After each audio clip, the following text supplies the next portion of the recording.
morning po sa ating lahat, no? Ngayon po pag-uusapan natin is oversupply, no? Oversupply. So, bahagi ko lang po, no? Dito sa aking yard, lalo pagdating sa quail farming business po is mas magandang maging problema yung kulang ka sa quail egg production sa dami ng kumukuha sa'yo kesa sumobra ng sumobra or sobra-sobra ang quail egg production mo kesa sa actual market circle mo, no? So ako hindi ko ini-expect po to, no, na mag-exceed yung market demand sa akin pagdating sa quail egg, no? Ito na rin siguro yung resulta sa product imprinting, no? Kung hindi po natin alam yung product imprinting, pwede nyo balikan yung mga content ko, no, kung paano ma-imprint yung certain product sa pangalan mo or sa pagmumukha mo or sa sarili mo, no? So yan, napakahalaga po, no, yung product imprinting. So yun po, no, ang nangyayari po kasi usually, ano ba yung oversupply? Ito po yung sobra-sobra yung production kesa sa demand or actual market, no? Actual market po. Katulad dito sa quail farming business po, no? Halimbawa, okay? Meron kayong binabagsakan ng itlog ng pugo, 500 pieces o per day. Yan. 500 pieces per day. So dapat po, ang alagaan nyo lang is around 600 to 700 heads ng RTL. Para may pasobra kayong 100 plus na itlog para sa mga kapitbahay nyo or sa mga kamag-anak ninyo or kasamahan ninyo na naghahanap ng itlog pugo. May bibigay kayo. Maliban doon sa everyday na 500 pieces na order sa inyo, no? Pwede po 'yun. Magbibigay kayo ng allowance. Pero kung halimbawa 500 pieces po ang order po sa inyo araw-araw, nag-alaga kayo ng 2,000 heads ng RTL, diyan na kayo magkakaproblema.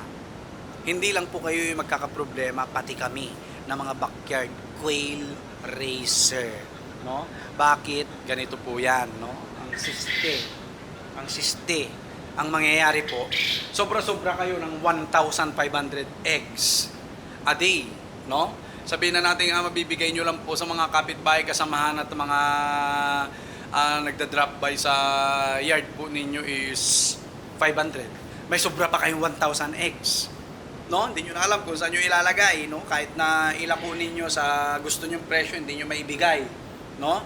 So ang tendency po niyan, magkakaroon po ng oversupply sa local market mo.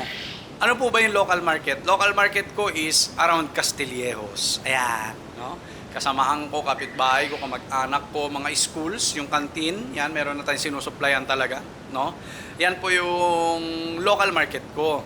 Dapat, yung aalagaan ko, yung sapat lang na ma-sustain ko yung demand ng quail eggs sa mga kumukuha sa akin, no? Dapat po, ganun po, no? Kasi kapag sobra-sobra inalagaan natin at may naiiwan na itlog, ito na magiging problema ninyo at magiging problema rin namin in the long run, no? Magkakaroon ng oversupply sa local market mo. Ang tendency po niyan is mas lalawakan mo yung marketplace mo. Pag hindi mo napaubos yung itlog, bagsak presyo. Pag bumagsak ang presyo sa'yo bilang quail racer, sa'yo nakukuha yung ibang customer nung ibang quail racer. Ang tendency po, pati po yung mga quail racer na may kanya-kanya na po silang tawag dito, customer, ay mapipilitan din po magbagsak ng presyo. Ayun na po yun, yung sequence niya, no? Kaya ang mangyayari ay tawag dito, babagsak po ang presyo ng quail eggs po, no? Babagsak ng babagsak. Okay? Yun po ang isang epekto ng oversupply ng isang produkto, no? Babagsak at babagsak ang presyo. Kasi tataas ang competition eh. Tataas ang competition, tas ang baba na ng demand, or hindi naman mababa ang demand. Malakas ang demand, pero sobra po ang production, no? Kaya mga sobrang quail eggs, ang nangyayari po is pinapamigay, no? Or bagsak presyo. Ayan, bagsak presyo, or worst is pinapamigay na lang, no? Or tinatapon, sayang po, no? Kaya yun po, no?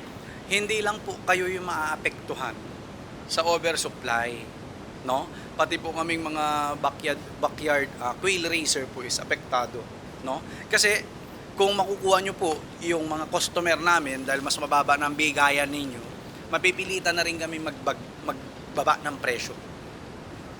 Pare-parehas tayo malulugi. Yes po, pare-parehas tayo malulugi. Yun po mangyayari dyan, no? Pare-parehas tayo malulugi. Kaya may papayo ko lang, no, sa mga gusto magsimula. Kasi yung mga nagsisimula na nagkakaproblema sa market nila is wala namang pakialam dyan, no? Ang pakialam ko doon sa mga magsisimula, no? Dapat po, ang alagaan po natin yung naaayon sa actual market circle po natin. No, yung actual market circle po natin. Yun lang po ang alagaan natin para ma-prevent natin yung oversupply ng itlog sa local market circle po natin, no? Local market circle po natin. At yun, kung susundin niyo po yun, malaking tulong po yan sa atin, no? Sa quail farming industry po natin or quail farming business po natin kung mapiprevent niyo po yung oversupply. Actually po ako, kaya po ako nagparami, ayan, no? Ayan, may batch 2, 3, 4, 5, mamaya lalagyan na natin yan, may 6 na. Kaya po ako nagparami dahil kulang na po yung quail egg production ko sa dami ng kumukuha po sa akin ng itlog. Pugo. Okay? Hindi po ako magpaparami kung wala naman akong siguradong babagsakan ng mga itlog ko, no? Or ng mga quail eggs ko. Bakit? Dahil dyan na po lilitaw yung magiging problema natin. Nagparami ka na nagparami, nag-alaga ka ng marami, and then wala ka namang pagbabagsakan po ng itlog ng pugo. Ang tendency niyan, mapapagod ka ma-market, no? At worst is ibagsak mo ang presyo. Lugi ka. Lugi ka. Kaya nga kuha ko sa inyo, no? Alagaan lang po yung sapat doon sa local market circle natin. Ano ba yung local market circle? Paulit-ulit ako. Yung mga actual customer na kumukuha sa inyo or nag-o-order sa inyo, no? Kung 500 eggs a day lang ang supply mo, mag-alaga ka lang ng 600, 700 heads ng RTL. Huwag ka nang sumobra sa 1,000 mahigit or 1,500, 2,000. Para ma-prevent po natin yung oversupply doon sa local market circle mo. Kasi sa local market circle mo, hindi lang ikaw yung nag-aalaga. Hindi lang ikaw yung nagbebenta ng itlog. Marami po, no? Marami po, no? So para ma-prevent natin yung pagkalugi ng quail farming industry, isipin din po natin, no? Yung mga galawan natin, no? Baka mamaya, syempre, dahil may pera, no? Nagpagawa ng kulungan worth capacity is 5,000 heads. Tapos nung delivery na araw-araw 1,000 eggs lang pala ang actual market circle niya. Saan mo na ipupunta yung 4,000?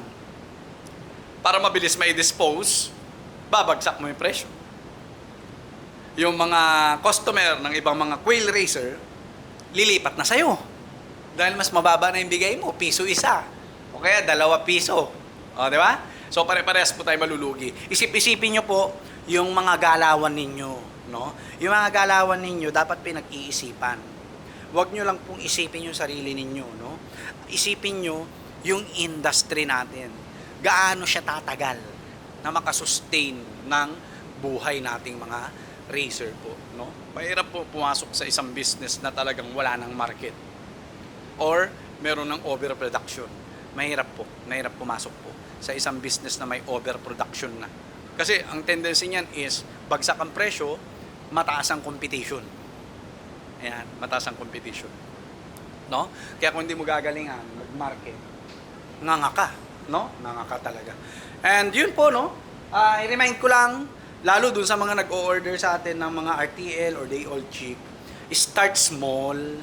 Huwag po tayong aggressive masyado, no? Mag-start muna kayo sa 100, 200, 500 heads ng RTL, and then kapag kinakapos kayo sa production, sa dami ng kumukuha sa inyo, that's the time na mag-expand kayo paunti-unti. Yung sakto pa rin sa local market circle ninyo. Huwag po tayo mag-aalaga na sobra-sobra. Yung times 2, times 3, quadruple yung bilang ng RTL natin, tapos 20% lang ng quail egg production natin everyday yung talagang siguradong kukunin sa inyo, lugi kayo dyan. Malulugi po kayo dyan. Pakakainin nyo yan, paiinumin nyo ng vitamins yan, 5,000 heads na yan, 10,000 heads na yan. Tapos ang balik sa inyo, 20% lang ang maibebenta ninyo. Malulugi kayo. Ang ending, ipot ang matitira sa inyo. Ipot at pagod, no? Kaya isip-isipin po natin.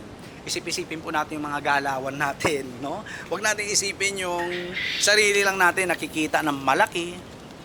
Ayan yung batch 4 natin. Lalaki na nila. Huwag lang po natin basta iisipin na kikita tayong malaki, batch 3, no?